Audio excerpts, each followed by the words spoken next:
Pernah kebayang apa yang akan kamu lakukan kalau semua harta, anak, kesehatan, dan kehormatanmu dirampas dalam satu kehidupan? Inilah kisah seorang nabi yang diuji bukan sehari, bukan setahun, tapi 18 tahun penuh penderitaan. Di dalam kitab Durratun Nasihin, dikisahkan bahwa Nabi Ayub alaihissalam adalah Ayub bin Ish bin Ishaq. Beliau berasal dari bangsa Romawi, sedangkan ibunya adalah putri Nabi Luth alaihissalam. Nabi Ayub dikenal sebagai sosok yang berakal cerdas, berhati bersih, penyantun, penuh kasih sayang, dan memiliki kebijaksanaan yang luar biasa. Ayah beliau adalah seorang yang sangat kaya raya. Ia memiliki unta, lembu, kambing, kuda, bagal, dan keledai dalam jumlah yang tak tertandingi di negeri Syam pada masa itu. Setelah sang ayah wafat, seluruh harta kekayaan tersebut berpindah kepada Nabi Ayub alaihissalam. Beliau menikah dengan Rahmah, putri Afrayim bin Yusuf alaihissalam. Dari pernikahan ini, Allah menganugerahkan kepada Nabi Ayub 12 kali kehamilan, dan setiap kehamilan melahirkan anak laki-laki dan perempuan. Rumah tangga mereka penuh keberkahan. Allah kemudian mengutus Nabi Ayub sebagai rasul kepada penduduk negeri Hauran dan Tih. Allah juga menganugerahkan kepadanya akhlak yang sangat mulia dan hati yang penuh belas kasih. Tak seorang pun dari kaumnya yang berani mengingkari kemuliaan dirinya dan kemuliaan leluhurnya. Nabi Ayub mensyariatkan hukum-hukum Allah kepada kaumnya dan membangun masjid-masjid untuk mereka.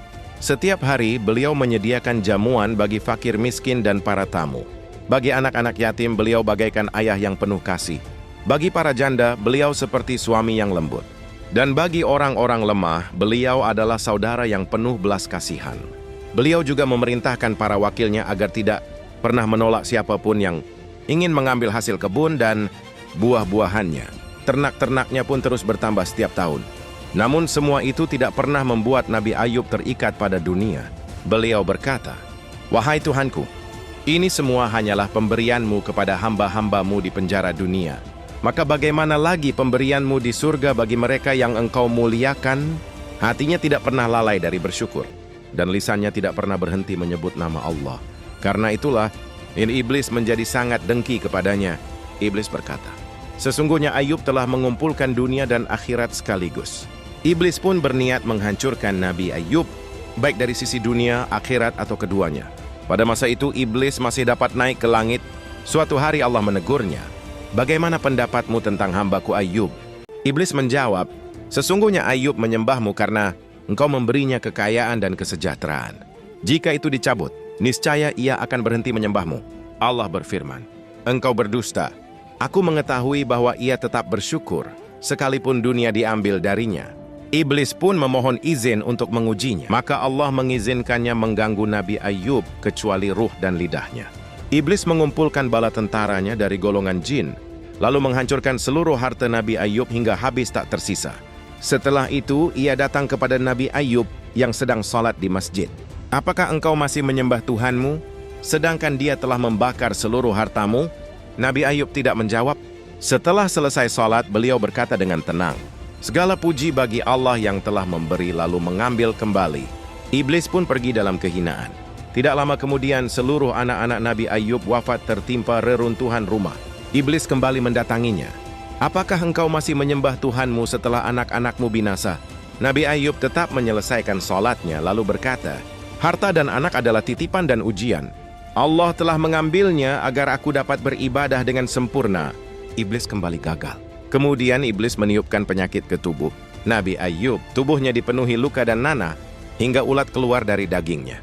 Semua orang menjauhinya. 2 dari 3 istrinya meminta cerai. Tinggallah Rahmah yang setia merawat beliau siang dan malam, hingga akhirnya mereka diusir dari kampung. Rahmah menggendong Nabi Ayub ke tempat pembuangan sampah, lalu ke persimpangan jalan. Di sanalah Rahmah membangun gubuk sederhana dan bekerja sebagai buruh demi memberi makan suaminya. Ketika semua pintu tertutup, Rahmah bahkan rela memotong rambutnya yang indah, rambut yang sangat dicintai Nabi Ayub, untuk ditukar dengan beberapa potong roti. Melihat itu, Nabi Ayub menangis dan berkata, "Wahai Tuhanku, aku telah kehabisan daya hingga istri nabimu harus menjual rambutnya demi aku." Namun Rahmah berkata, "Jangan bersedih, rambut akan tumbuh kembali." Selama 18 tahun Nabi Ayub menanggung sakit, hingga suatu hari ketika hati dan lidahnya hampir tersentuh cobaan, Barulah beliau berdoa, "Ya Tuhanku, sesungguhnya aku telah ditimpa bahaya, dan Engkau adalah Tuhan yang Maha Penyayang." Allah pun memujinya, "Sesungguhnya kami dapati dia sebagai hamba yang sabar." Allah memerintahkan Nabi Ayub menghentakkan kakinya. Maka keluarlah air, beliau mandi dan meminumnya. Seketika seluruh penyakitnya lenyap, tubuhnya kembali sempurna, bahkan lebih indah dari sebelumnya. Allah mengembalikan keluarganya dan melipat gandakan keturunannya sebagai rahmat dan pelajaran bagi seluruh hamba, agar manusia tahu bahwa jalan menuju Allah lebih dekat melalui kesabaran dalam cobaan daripada kesabaran saat menerima kenikmatan.